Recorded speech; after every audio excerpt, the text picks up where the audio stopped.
It is Tuesday, 12th July 2022.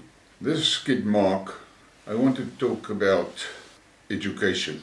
And I have absolutely zero intention to make this a racial issue at all. Just simple facts. I'm a guy that has got a great passion for the acquisition of skills and knowledge, because that is what makes you successful. How you acquire the skills and the knowledge and how you apply it. That is what makes you successful. Now, in South Africa, we're sitting with a peculiar situation. And peculiar is not the right word. We're actually sitting here with a disaster on our hands. The ANC took control of the country in 1994, and almost immediately they embarked on a process of destroying the education system. The teachers' training colleges were closed down. Technical schools were closed down. The Inspectorate of Education were closed down.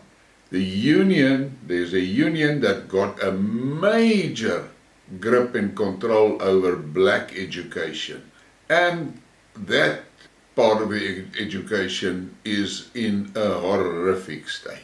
The previously white schools, or the Model C schools, are still functioning, but they are struggling because for the past 20 years there was a drive to destroy those schools.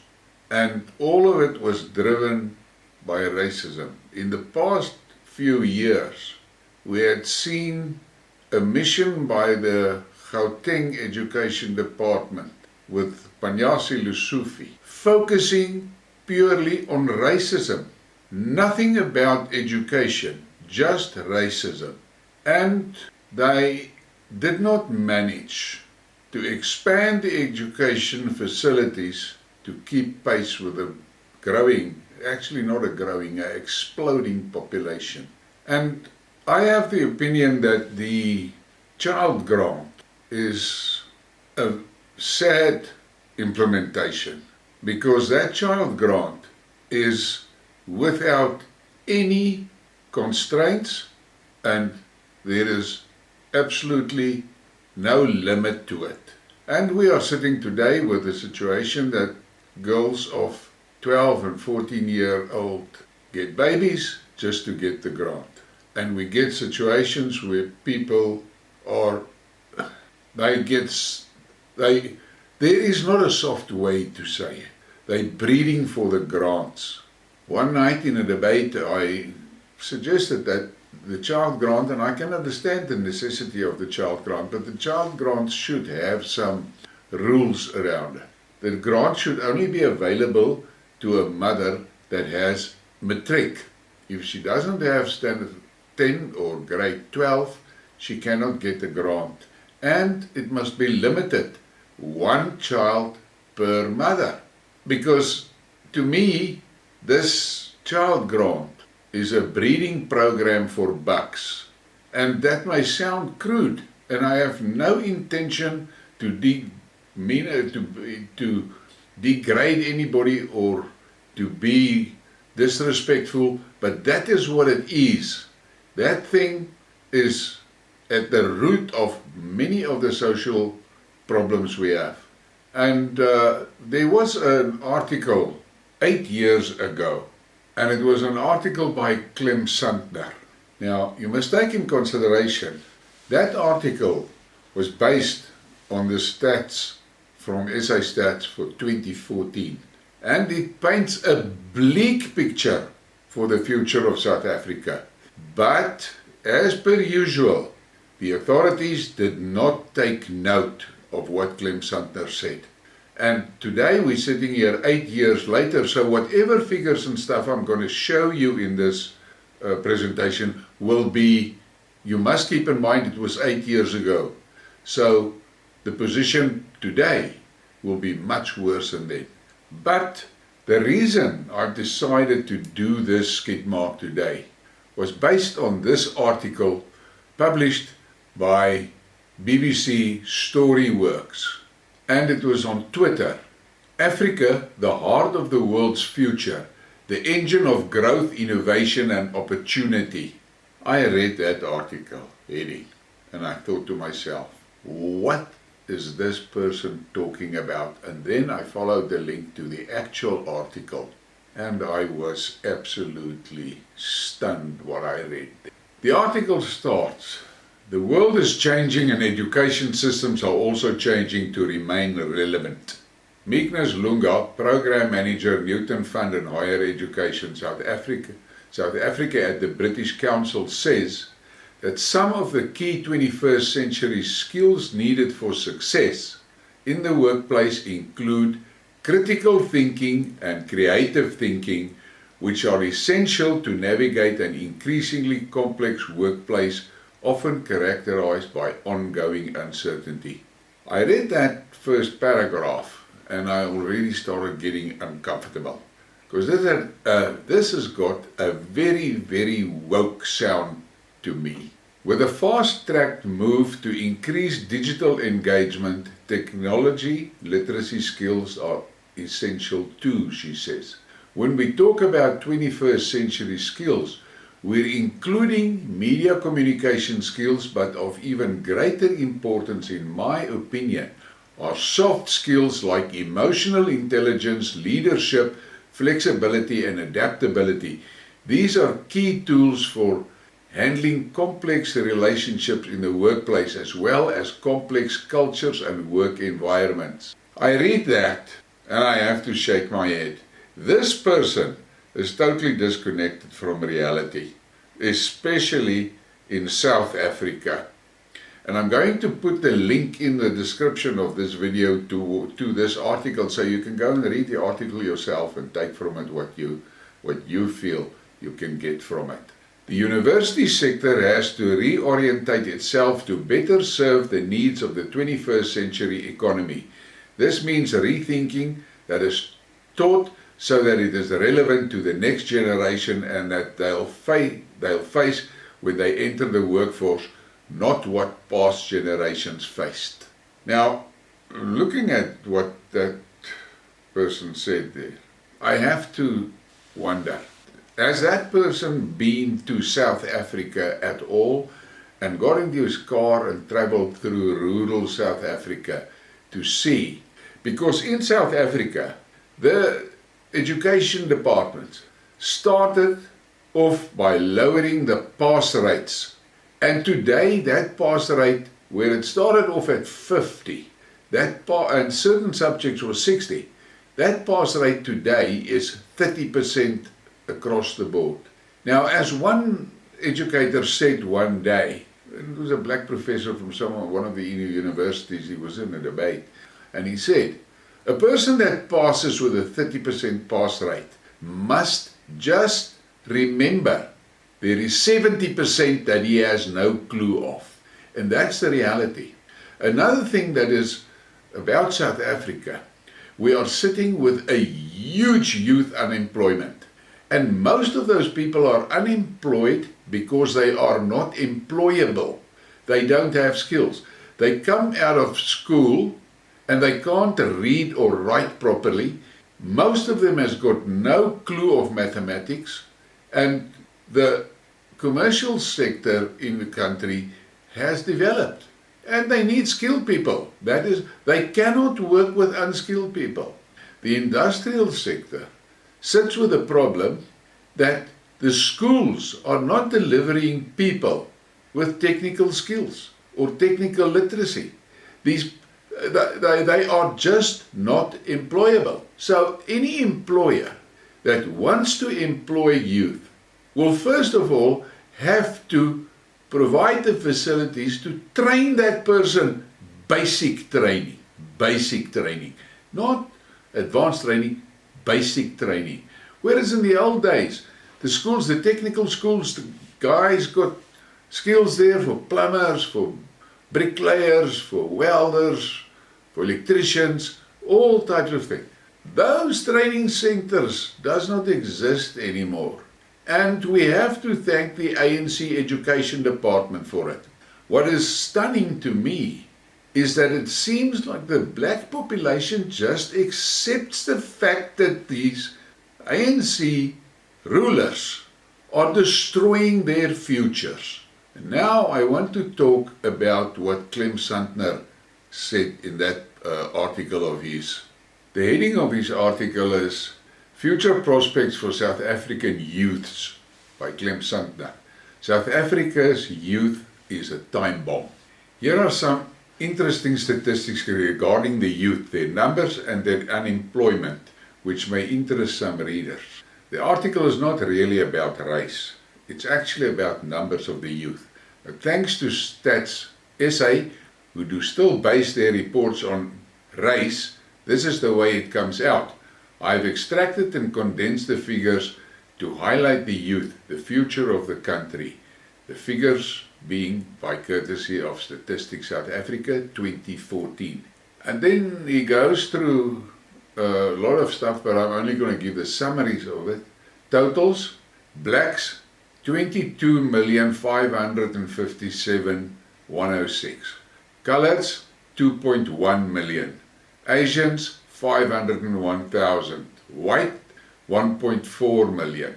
Ratios: black 84.6%, coloreds 8.2%, Asian 1.8%, white 5.4%. Comparatively, the ratios for the entire population are 80% black, 9% colored, 2.5% Asian, and 8.5% white, out of a total population of 54 million. Now we know that 54 million today is closer to 65 million. Then he says, since 1990, the numbers of black youth aged 0 to 24 have increased by 11%, whilst those of coloreds, Asians and whites have decreased by 1%, 9% and 15% respectively. Simply put, the black birth rate is increasing fast, steadily. That of the coloreds is decreasing slowly. That of Asians decreased between 1990 and 2005, but is now increasing slightly again.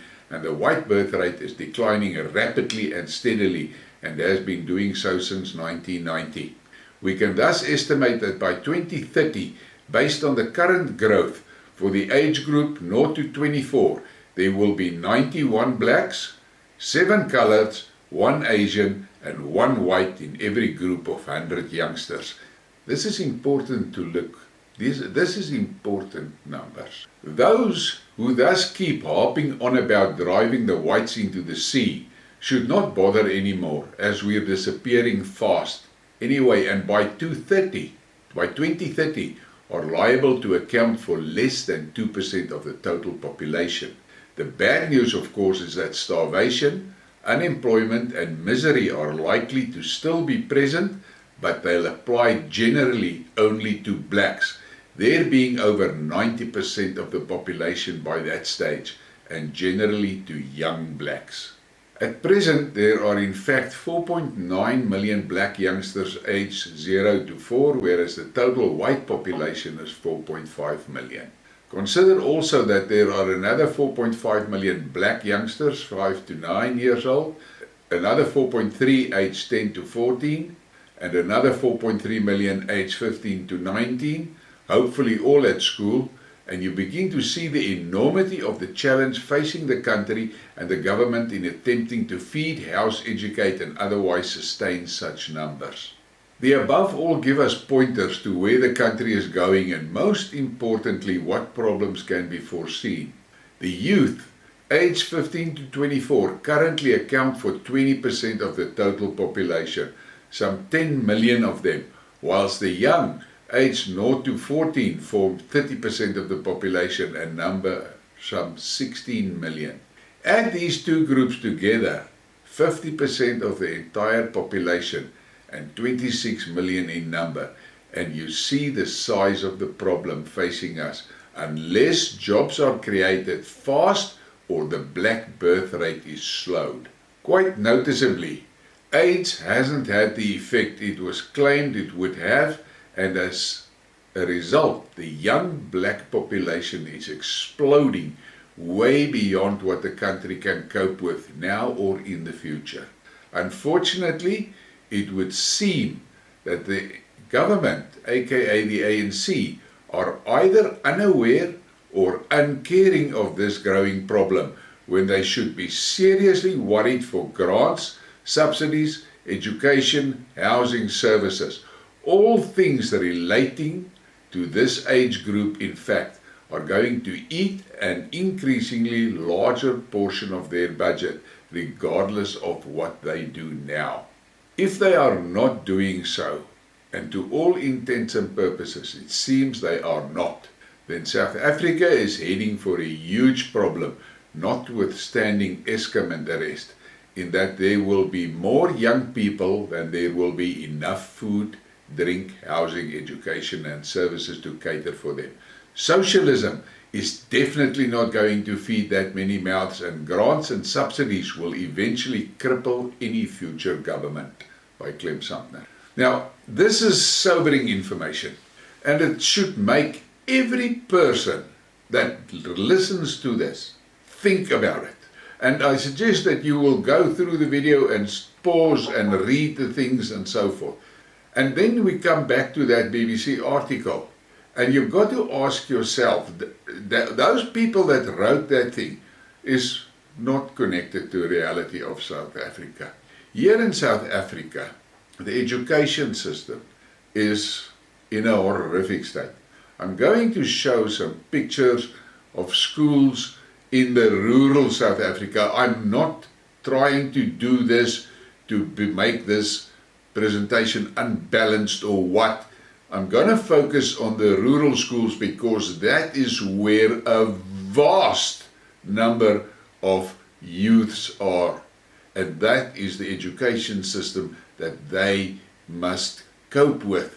An education system that is supposed to train them for the future where this person is talking about acquiring soft skills and all things like that, woke stuff. But these kids must get there. And to get to where she wants to get, they must go through a solid education and then go to a university and get a solid degree. But the reality is, South Africa needs skills for people in the technical part. We need builders, we need electricians, we need plumbers, we need engineers. Those are the things that build a country. Above all, we need people that start businesses that can employ these people. And currently, the bulk of the employment in South Africa is generated by white businesses. And this is not a racist thing, it's a reality. The black people, especially the elites from the ANC, stole billions and billions and billions of rands out of the fiscus. But yeah, they can show nothing for it. We don't see an explosion of factories. We don't see that. You look at what Gayton McKenzie is now doing in the Central Karoo. He's putting up basic skills. And you have to ask yourself, this ANC, what do they think will happen to them when reality hits home on 50% of the population that is unemployed and there is no employment? South Africa needs to promote business creation, because with that comes jobs. This BEE thing must be scrapped. Affirmative action must be scrapped. We're 30 years past that. They're 80% of the population. Why the hell do they need all those laws? Let the white people do what they can do. Let them provide the opportunities for people to work.